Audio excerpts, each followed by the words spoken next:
Je vais vous expliquer comment je suis venu à l'ethnologie. J'étais en Hippocagne et je me destinais finalement à être philosophe. J'aimais beaucoup la philosophie. Je faisais donc cette classe préparatoire en philosophie et je suis tombé sur un texte de Lévi-Strauss dans le Totémisme aujourd'hui où il comparait un texte de Bergson avec un discours, texte, d'un Sioux Dakota. Et il disait dans ce petit ouvrage, le Totémisme aujourd'hui, ben voilà, ils disent la même chose. Bergson et le Sioux disent, et l'Indien d'Amérique de l'Est, ils disent exactement la même chose. Alors ça m'avait complètement bouleversé. Je me suis dit, ben, c'est fantastique. Un anthropologue est capable de faire finalement la philosophie de la philosophie, puisqu'il arrive à synthétiser des textes et des pensées de personnes de cultures totalement différentes. Donc il y a une sorte de synthèse supérieure opérée par l'anthropologie. C'est de la super philosophie, et donc je veux devenir super philosophe. J'avais d'autres raisons, sans doute plus importantes. Évidemment, je ne suis pas devenu un super philosophe, ni même un philosophe. Mais ce qui m'intéressait dans l'ethnologie, c'était les excursions en plein air, les randonnées. Je détestais les bibliothèques. Je trouvais ça totalement claustrophobique. On ne pouvait rien faire, on ne pouvait pas parler, on ne pouvait pas draguer les filles, on ne pouvait pas fumer sa pipe. On avait affaire à ces dragons qui étaient, à l'époque, n'est-ce pas, les bibliothécaires, ennemis bien sûr des lecteurs. À l'époque, on parlera peut-être après, et puis de toute façon je n'aimais pas les bibliothèques, donc je me suis dit ce qui est formidable en ethnologie c'est qu'on va dans la forêt ou sur la mer, c'est ça la bibliothèque. Voilà. Donc ça a tenu ses promesses complètement. Donc j'avais un côté scout aussi, qui m'a donc poussé vers ce métier. Voilà. Donc voilà, après j'ai fait une licence de sociologie. Il y avait dans cette licence de sociologie j'en parlerai peut-être plus tard, il y avait un certificat d'ethnologie qui était une sorte de mini-licence. On avait de très très bons professeurs. Et ça a été une année absolument extraordinaire, cette année d'initiation à l'ethnologie au Musée de l'Homme, parce que tout se passait là-bas. Alors, je vais continuer un peu je vais sauter un certain nombre d'années. Donc, je fais des études d'ethnologie, d'abord en licence, c'était la Sorbonne, mais les courses avaient lieu à partir de la Sorbonne, mais surtout au Musée de l'Homme. Et c'était tout à fait extraordinaire parce qu'on était près des collections, on nous amenait des objets des collections dans les salles de cours pour les étudier. Il y a beaucoup de technologie, avec une des assistantes de Leroy-Gourhan, qui était Hélène Balfet. Donc on côtoyait à ce moment-là des grands ethnologues. Il y avait Chustel, Gessin et Condominas qui venaient faire ses cours au Musée de l'Homme. Et puis il y avait aussi, donc je m'attarde un petit peu sur cette année merveilleuse de découverte de cet univers de l'ethnologie. Parce que je répète que tout se passait au Musée de l'Homme, et qu'il y avait les collections, et il y avait les enseignements, il y avait les objets. Et on allait déjeuner au Totem, qui est un restaurant qui se trouve au rez-de-chaussée du musée de l'Homme. C'est un restaurant cher, mais le propriétaire du restaurant nous faisait des petits repas pas chers au bar pour les étudiants et pour les gens qui travaillaient au musée de l'Homme. C'était un peu notre cantine, mais c'était un très beau restaurant et on voyait passer, je m'en rappelle, Jean Rouch, avec ces escortes de déesses africaines en boubou multicolores. Alors on les regardait comme ça, bouche bée, pas de loin. Et c'était donc. Et puis, il faut dire que l'esplanade du Trocadéro, l'été, enfin au printemps, c'est merveilleux. Donc c'était une année merveilleuse de découverte et de joie. Et on se sentait. Et aussi, alors il y avait un côté club, n'est-ce pas? Les ethnologues se formaient une sorte de petit club, c'était qui recrutait d'ailleurs, je crois que Bourdieu a fait, je crois, une étude sur le recrutement des ethnologues. C'était en fait l'aristocratie. Il y avait un côté très, bon voilà, select, très club select de gens voilà, qui faisaient des expéditions. Et puis alors j'ai oublié Michel Léris. Je partageais sa bibliothèque ambulante, qui était le bus 63, qui allait de Quartier Latin au Trocadéro. Il en parle dans ses livres. Voilà. J'ai malheureusement jamais parlé j'étais trop timide, et je le regrette parce que je crois que c'était un homme très très abordable et charmant. Et j'ai beaucoup aimé ses livres, et j'ai un peu lu son ethnographie aussi. Donc voilà, donc tout ça, n'est-ce pas, c'était un petit peu magique l'année. Puis alors après, cette année, donc, ce que je voudrais dire aussi, c'est que c'était l'ethnologie ou l'anthropologie au sens des four fields de l'anthropologie américaine, c'est-à-dire l'ethnologie d'abord, mais la linguistique, la préhistoire et ce qu'on appelle l'anthropologie physique, pas les four fields. Et ça, l'université française, en tout cas cet enseignement, avait gardé cette idée d'une ethnologie comme étant essentiellement pluridisciplinaire et non pas une synthèse de données comme Lévi-Strauss ensuite l'a défini. Pas une synthèse de données, mais une synthèse de disciplines, d'approches différentes, physique, linguistique, etc. La linguistique alors on avait aussi de très très bons enseignants en linguistique. J'avais Martinet. Et Martinet était très bon pédagogue, très critiqué, je sais, par ses collègues, mais il a tout de même fait des choses qui étaient merveilleusement utiles pour l'étudiant que j'étais et mes condisciples. Donc je passe là-dessus. On a ensuite deux formations de DEA, diplôme d'études supérieures. Diplôme d'études avancées, je crois que ça s'appelait. Enfin, le diplôme n'était pas tellement intéressant, mais c'était surtout l'enseignement. Alors, il y en avait deux qui se partageaient donc, ce cursus. L'un était plutôt du côté de Leroi-Gourhan, et Leroi-Gourhan était plutôt du côté donc, de la préhistoire, mais de l'ethnologie aussi, et des techniques. Et puis l'autre était plutôt du côté de Lévi-Strauss, qui était beaucoup plus intellectualiste, en fonction bien entendu de l'approche préconisée par le maître. Et ces 2 années de formation s'appelaient l'EPRAS, ont été extraordinairement utiles parce que non seulement on avait des bons professeurs, on a eu Pitt Rivers, on a eu Dumont, Louis Dumont, il y avait aussi Bernaud, et il y avait Jean Pouillon, et d'autres. On avait, dans linguistique, on avait Boukio, et on avait aussi des maths. On nous a introduit à quelque chose qui m'a énormément été utile par la suite, c'est le calcul des ensembles. Le calcul des ensembles, ça c'est quelque chose qui est extraordinaire et qui en plus se marie parfaitement avec la méthode, qui est de la méthode structuraliste. Bon. Et Carré-Klein, etc. Bon. Donc, on a eu 2 ans, et alors en plus on avait des tutoriels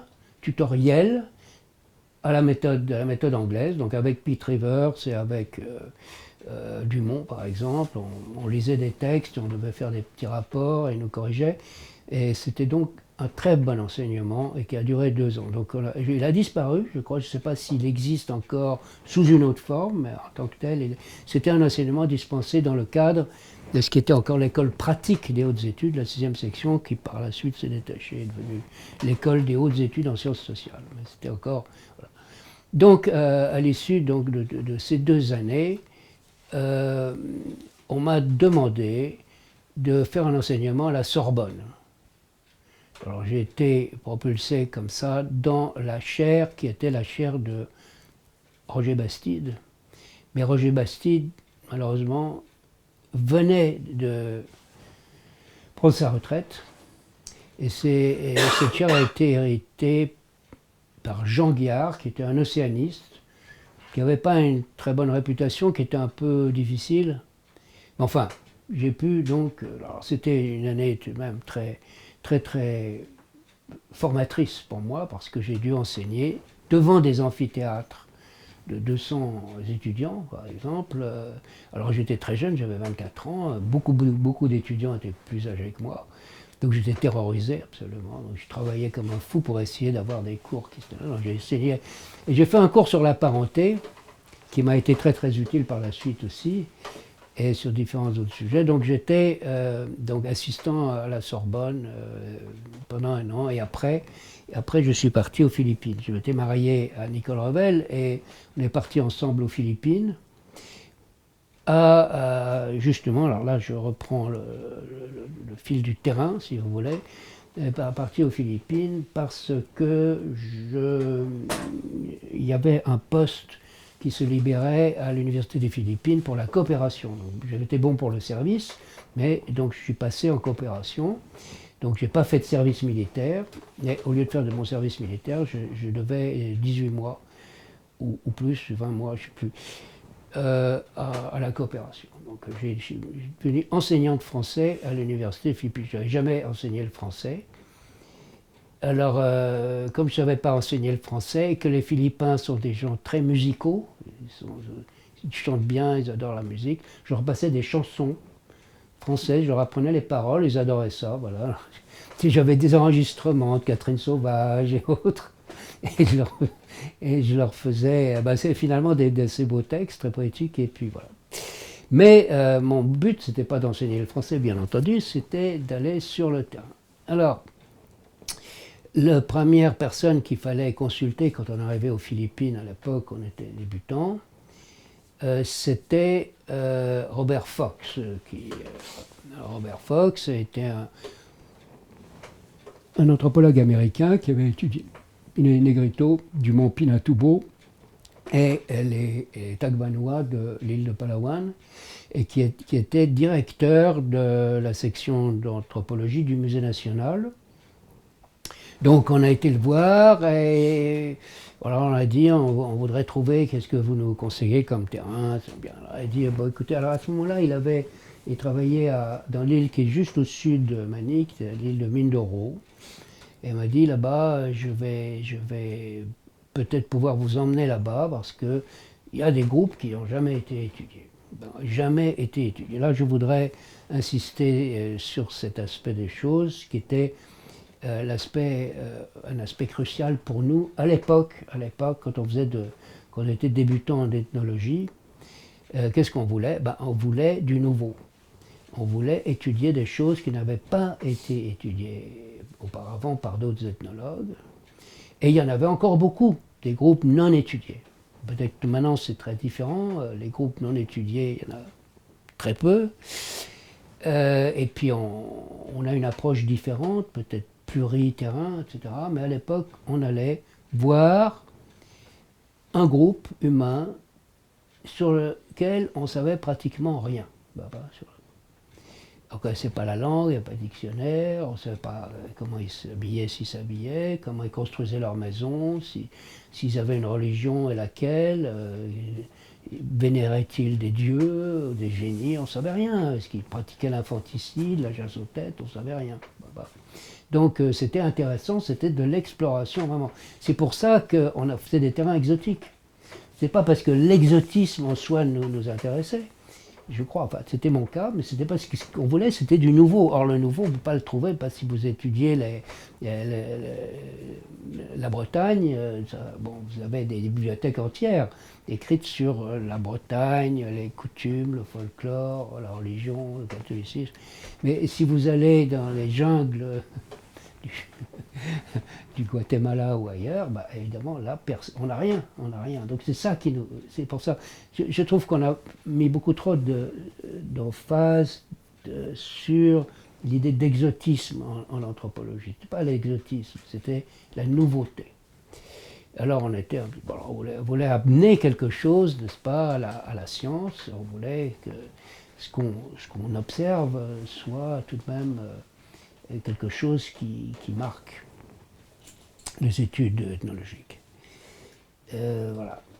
Donc il nous a dit, voilà, vous allez à Mindoro, c'est bien, vous allez... Alors c'était dans une région du nord de Mindoro, dans la partie occidentale, la partie ouest de Mindoro. Et voilà, donc c'est une petite ville qui s'appelle Mamburao. À l'époque, on pouvait y aller en avion, il y avait un piste d'atterrissage. Donc c'était très court parce que de Mani à Mamburao, c'était même une demi-heure, même pas. Et alors après, on montait le long d'une rivière qui s'appelle la rivière Pagbaran et on arrivait dans un lieu où il y avait un petit établissement, il y avait une école. Une école et il y avait là un groupe qui s'appelait des Iraya, un groupe indigène semi-sédentarisé parce que très clairement c'était en fait des gens d'apparence négrito et qui étaient des chasseurs-cueilleurs il n'y a pas longtemps, mais et qui continuaient d'ailleurs un mode de vie en partie fondé sur la chasse et la cueillette, notamment la récolte du miel et l'utilisation d'une igname sauvage, qui est un peu comme le manioc en Amérique du Sud, doit être traité pour qu'on puisse le manger. Donc, mais c'est sauvage, c'est disons semi-cultivé, c'est-à-dire que ces gens-là replantaient une partie du tubercule pour qu'il se reproduise dans la forêt, mais après ils ne s'en occupaient plus. Donc c'était de la pré-agriculture. Alors c'était des gens comme ça, bon, alors, mais il y avait un autre groupe plus loin dans la montagne, parce qu'on est là sur les pentes du mont Halcon, plus loin dans la montagne, il s'appelle les Alangan. Et alors on a essayé de poursuivre ces gens-là, les Alangan. Mais alors à l'époque, c'était comique, parce que moi je parlais pas du tout, ou presque pas le tagalog, absolument pas le Iraya ou l'Alangan, que je ne parle toujours pas bien sûr. Maintenant ça va, je peux me débrouiller en tagalog, converser avec les gens. Mais à l'époque, j'étais un petit peu dans le brouillard complètement. Et alors, on montait des expéditions, on en a fait deux, enfin j'en ai fait deux, et une avec Nicole Revel, et donc on réunissait des gens qui nous aidaient à porter les bagages, et notamment le riz, parce qu'on allait pour une semaine ou 10 jours, ou même 15 jours dans la montagne. Alors, il disait, voilà, il faut du riz, parce que sinon, on ne peut pas y aller, etc. Alors, bon, on achetait du riz, et puis quand on avait tous ces sacs de riz, il me disait, mais il va falloir porter ces sacs. Qui va porter ces sacs de riz? Donc, on va trouver d'autres gens pour porter les sacs de riz. Après, il me disait, mais attention, mais qui va nourrir ces gens qui portent les sacs de riz? Racheter du riz. Alors c'était comme un safari africain, je me rappelle la longue file. Alors, mais j'étais tout à fait débutant et complètement naïf. Et alors on montait, alors c'était très ardu, Mont Halcon était encore, c'est pratiquement de la Nouvelle-Guinée, hein, c'est une végétation très dense, très humide, très très humide, presque toujours couvert de brouillard, pluvieux, etc. Donc on montait, on longeait d'abord la rivière, le torrent, la rivière, pardon, il fallait traverser de multiples fois, et puis on s'engageait sur des sentiers qui montaient, et au bout d'heures et d'heures de marche, on arrivait dans une maison ou deux, voilà, la population était très dispersée, et on disait, voilà, écoutez, nous on cherche les Alangan. Et alors les gens nous disaient, ben oui, les Alangan, ils sont plus loin. Vous voyez, il fait encore une demi-journée de marche. Alors, bon, on continuait, on arrivait, demi-journée, épuisé. Et dans ce nouveau groupe, c'était toujours des tout petits groupes, très isolés. Et, voilà, donc avec mes interprètes, enfin, les gens qui pouvaient nous interpréter, on avait là un instituteur avec nous qui parlait les langues, bien sûr le tagalog et l'anglais, parce qu'on s'exprime en anglais. Et on demandait aux gens, alors vous êtes des Alangan, et ils disaient, ah mais non, non, non, nous on n'est pas des Alangan, c'est ceux qui sont avant là, qui sont des Alangan. Enfin, c'était totalement comique. Et, bref, j'ai tout de même fait pas mal d'observations, j'ai envoyé un rapport au centre de recherche dont je dépendais, le CEDRACEMI, dont le directeur était Condominas, Georges Condominas. Après, donc j'ai abandonné. Nous avons décidé de ne pas rester parce que les conditions de travail étaient vraiment très très dures, très très inconfortables. Les sangsues, on était couverts de sangsues. Il y avait des cafards, des petits cafards qui envahissaient tout. Tout.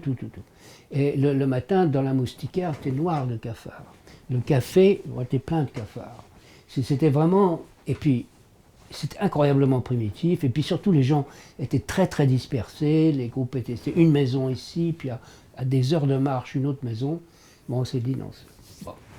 Voilà, après, donc, le même Robert Fox, Bob, nous a dit je fais une école d'été à Palawan, donc dans les grottes de Tabon, qu'il avait excavé, qu'il avait fouillé. C'était lui le grand découvreur de ce qu'était le site archéologique qui avait les restes à l'époque les plus anciens des Philippines. Maintenant, on a trouvé des choses beaucoup plus anciennes. Mais donc ça a été dans ce lieu-là qu'on s'est retrouvé l'été. Et il m'avait dit, moi, je suis parti sur ses conseils, plus au sud, et j'ai découvert là les Palawan. Je vais plus au sud, dans la région de Brooks Point, sur la côte est, qui est au pied des montagnes, une cordillère qui court tout au centre de cette île qui est l'île de Palawan, qui est donc longue, à peu près 30 km de large sur 400 km de long. Et toute la partie sud de cette île est occupée par un groupe ethnolinguistique qui ont le même nom que l'île elle-même, les Palawan ou Palawan, avec une inclusion glottale ou une longueur là, en milieu. Et je vais dans la montagne avec une personne qui va devenir notre informateur principal, notre collaborateur principal. Et là, je découvre un paysage merveilleux, ensoleillé, des maisons élégantes, des petits greniers à riz qui sont posés comme ça sur les collines, entre les plantations, et des gens souriants, agréables, beaux. L'endroit paraît totalement non adultéré par la civilisation occidentale qui envahit les Philippines, bien entendu. Et je me dis, voilà, c'est vraiment là que je voudrais travailler. Et puis Bob Fox nous avait dit, vous allez rester très longtemps, il faut trouver un endroit qui vous plaise, où il y a un joli cours d'eau, un endroit où se baigner, etc. etc. Alors, je trouve tout sur place, des torrents cristallins, des forêts merveilleuses, des gens souriants, voilà, en pagne, enfin tout ça. Donc, voilà. Donc j'ai dit, bon, je vais planter mon drapeau. Donc, nous avons, avec Nicole, commencé à travailler dans cette région de l'Est, après Brooks Point, dans les montagnes, au début au Piémont, dans la plaine. Il y a un glacis côtier et ensuite il y a la montagne qui est très abrupte. Et les groupes qui sont dans cette région, donc deux montagnes, c'est les gens des hautes terres, ce que j'ai appelé toujours les gens des hautes terres, ont une originalité et en même temps ont conservé une authenticité considérable par rapport aux gens qui sont des membres de cette même ethnie, groupe ethno-linguistique, mais qui vivent beaucoup plus en contact avec les habitants des côtes qui sont d'une part des chrétiens et d'autre part des musulmans.